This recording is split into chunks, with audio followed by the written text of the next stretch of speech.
Assalamualaikum warahmatullahi wabarakatuh. Kepada semua anak murid Ustaz tahun 5. Hari ini kita akan sambung pembelajaran pendidikan Islam dalam bidang sirah di bawah tajuk Nabi Muhammad SAW Pemimpin Agung. Pada kali ini kita akan belajar yang pertama, apakah pengertian pemimpin. Selepas itu kita akan tengok pula apakah ciri-ciri kepimpinan Nabi Muhammad SAW. Kemudian kita akan tengok pula peranan Nabi Muhammad SAW sebagai pemimpin masyarakat, satu. Kemudian Nabi Muhammad SAW sebagai pemimpin ketua tentera, Nabi Muhammad SAW sebagai pemimpin ketua hakim, Nabi Muhammad SAW sebagai pemimpin perancang ekonomi negara. Baik, kita tengok dulu kepada Nabi Muhammad SAW, pemimpin agung. Kita tengok apa itu pemimpin. Pemimpin, pengertiannya di sini dalam konteks muka surat 151. Pengertian pemimpin bermaksud individu yang bertanggungjawab menerajui sesuatu organisasi. Individu yang bertanggungjawab menerajui sesuatu organisasi. Okey, baik. Apa contoh pemimpin? Individu yang bertanggungjawab menerajui sesuatu organisasi. Kalau di sekolah, kita tengok individu yang bertanggungjawab menerajui sesuatu organisasi ialah guru besar di dalam sekolah, contohnya pemimpin. Kemudian guru kelas juga sebagai pemimpin. Ketua kelas pun sebagai pemimpin juga, individu yang bertanggungjawab menerajui kelas, contoh. Dan pemimpin yang paling agung ialah Nabi Muhammad SAW yang bertanggungjawab menerajui umat Islam. Dan semua, bukan setakat umat Islam, seluruh umat yang ada di muka bumi ini, Nabi Muhammad SAW lah pemimpin. Okey, baik. Itu maksud pemimpin. Kemudian kita tengok pula ciri-ciri. Kita nak tengok pula ciri kepimpinan Nabi Muhammad SAW. Okey, kita tengok di sini, dekat sini ada apa itu ciri-ciri kepimpinan Nabi Muhammad SAW. Yang pertama kita tengok sini dan tengok sini. Ciri yang pertama, Ustaz ambil yang ini dulu. Amanah, menepati masa. Ciri pemimpin apa yang kita tengok Nabi Muhammad SAW, kita kena contohi apa dia. Yang pertama, ciri kepimpinan Nabi seorang yang amanah, menepati masa. Kalau waktu solat pun tak pernah solat lewat. Contoh itu. Kemudian apa-apa pun Nabi menepati masa dan amanah. Kemudian ciri kepimpinan Nabi juga ialah Nabi kuat beribadat. Solat wajib memang tak tinggal lah. Kemudian ditambah lagi dengan puasa sunat, ditambah lagi dengan solat sunat yang lain. Okey, itu contoh Nabi kuat beribadat. Kemudian Nabi juga penyayang, rendah diri. Penyayang kepada semua umat dan seorang yang rendah diri. Kemudian Nabi juga menjaga hubungan dengan Allah SWT, memelihara hubungan dengan manusia. Menjaga hubungan dengan Allah, beribadat, memelihara hubungan dengan manusia, bersedekah, Nabi memberi hadiah kepada orang, membantu orang lain, menjaga hubungan dengan manusia. Nabi juga ciri-ciri kepimpinan menjaga tutur kata dan adab sopan, tidak pernah berkata kasar kepada orang lain. Nabi juga suka membantu, menghindari perkara-perkara sia-sia. Nabi juga sebagai pemimpin suka membantu orang lain dan menghindari perkara-perkara yang sia-sia.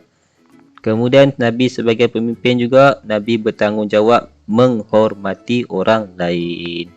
Inilah ciri-ciri kepimpinan ataupun kepribadian Nabi sebagai pemimpin. Okey, baik. Seterusnya kita nak tengok pula apakah peranan Nabi Muhammad SAW sebagai pemimpin. Yang pertama, Nabi Muhammad SAW sebagai pemimpin masyarakat. Masyarakat ketika itu adalah masyarakat Madinah. Umat Islam dan seluruhnya lah. Nabi sebagai ketua negara di Madinah, Nabi Sebagai pemimpin masyarakat, Nabi buat apa? Nabi menyatukan masyarakat Madinah yang berbilang agama dan kaum. Nabi menyatukan masyarakat Madinah yang berbilang agama. Kat situ dia ada agama Islam, agama Nasrani, Kristian, ada agama Yahudi dan juga kaum, pelbagai kaum. Nabi menyatukan mereka ini di Madinah. Okey. Kemudian Nabi juga menyamai sikap hormat, menghormati dan toleransi dalam masyarakat. Nabi mengajar mereka saling hormat, menghormati. Tak kiralah agama apa pun, kena saling hormat, menghormati. Kemudian Nabi juga sebagai pemimpin masyarakat berganding bahu antara pemimpin dengan rakyat. Nabi juga sebagai pemimpin masyarakat tidak menggunakan kekerasan dan paksaan. Nabi juga memupuk nilai murni dalam masyarakat, mengajar berbuat baik, menjadikan masjid pusat dakwah dan kegiatan masyarakat Islam. Nabi sebagai ketua negara membina masjid untuk umat Islam supaya berkumpul, solat, kemudian berbincang apa-apa masalah, nak buat apa pun di masjid. Nabi juga menjadikan setiap individu bertanggungjawab mempertahankan negara Madinah. Nabi menjadikan setiap individu di Madinah tu, tak kiralah umat, tak kiralah agama apa pun, mesti bertanggungjawab mempertahankan negara Madinah. Contoh yang terdekat, kalau kita di negara Malaysia ni berbilang agama dan kaum juga. Jadi Perdana Menteri lah ketua pemimpin masyarakat kita sekarang kan. Menyatukan masyarakat dekat Malaysia ni berbilang agama dan kaum. Okey, seterusnya Nabi Muhammad SAW sebagai ketua tentera pula. Sebagai panglima perang, ketua tentera. Apa yang Nabi buat? Menghulurkan perdamaian dengan kabilah-kabilah dan negara luar. Kalau boleh berdamai, tidak berperang. Nabi menghulurkan perdamaian. Nabi juga sebagai panglima, ketua tentera merancang strategi peperangan. Nabi yang merancang strategi peperangan. Banyaklah strategi yang Nabi rancang. Itu kita belajar nanti. Nabi juga mengetahui peperangan Nabi juga mengetuai peperangan menentang musuh dengan tenang dan bijaksana. Tidak gopoh-gapoh. Tenang, atur strategi dan bijaksana. Nabi yang ketuai di hadapan sekali. Okey, menjaga adab ketika berperang. Nabi juga mengajar umat Islam menjaga adab ketika berperang. Contohnya, tidak merosakkan bangunan dan tumbuh-tumbuhan. Tidak merosakkan bangunan, rumah-rumah ibadat, tumbuh-tumbuhan. Tidak mengganggu wanita dan kanak-kanak. Itulah adab ketika berperang. Baik, kita tengok pula Nabi Muhammad SAW sebagai ketua hakim. Nabi sebagai ketua hakim, pemimpin juga ketua hakim ni. Nabi sebagai ketua hakim menjadikan Al-Quran dan petunjuk Allah SWT sebagai asas menjatuhkan hukuman. Apa-apa pun hukuman, apa-apa kesalahan, Nabi sebagai ketua hakim menjatuhkan hukuman tengok kepada Al-Quran dan petunjuk Allah. Okey. Kemudian Nabi juga sebagai ketua hakim adil dan saksama serta berpendirian tegas. Nabi juga sebagai ketua hakim adil dan saksama, tidak pilih kasih, berpendirian tegas. Okey. Kemudian Nabi sebagai ketua hakim menjatuhkan hukuman berdasarkan bukti.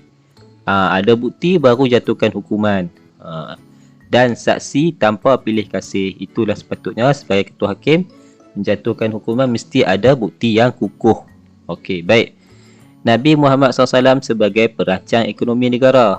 Nabi juga sebagai perancang ekonomi negara. Apa yang Nabi buat? Menghapuskan dasar ekonomi jahiliah. Nabi menghapuskan dasar ekonomi jahiliah.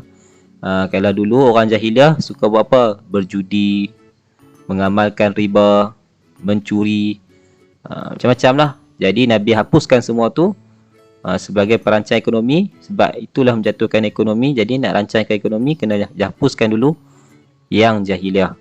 Kemudian mewujudkan dasar ekonomi Islam yang adil. Nabi mewujudkan dasar ekonomi Islam yang adil. Berniaga mesti jujur, tak boleh menipu, saling bantu-membantu. Okey, kemudian Nabi juga memungut zakat daripada mereka yang wajib mengeluarkan.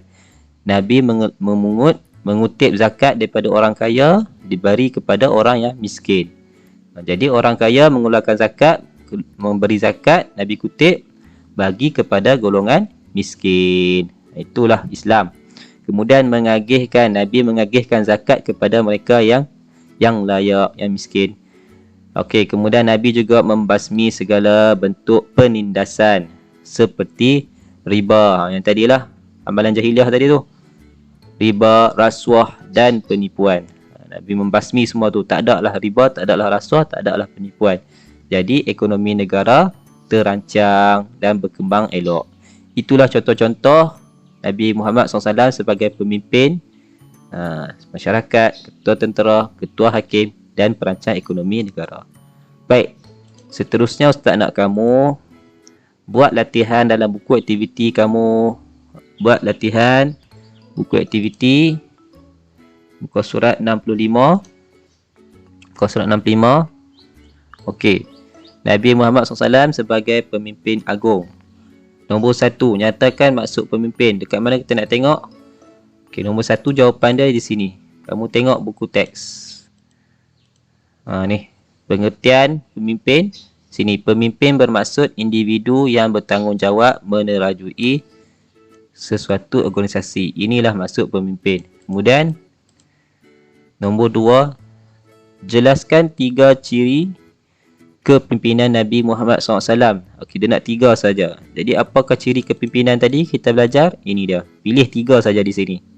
Kuat beribadat pun boleh. Menjaga hubungan dengan Allah. Menjaga tutur kata dan adab sopan. Pilihlah 3 di sini. Tulis dekat sini.